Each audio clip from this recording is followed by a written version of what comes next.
Prøv det her. Når man løber nedad, kan du så ikke lige give mig et godt fif? Hvad gør man, når man løber nedad? med at bremse. Ja. Ja, bare give slip. Ja.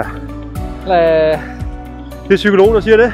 Det er psykologen, give slip, ja. Det gælder mange aspekter af livet. Ja. Men ikke mindst, når man løber ned ad bakke. Okay.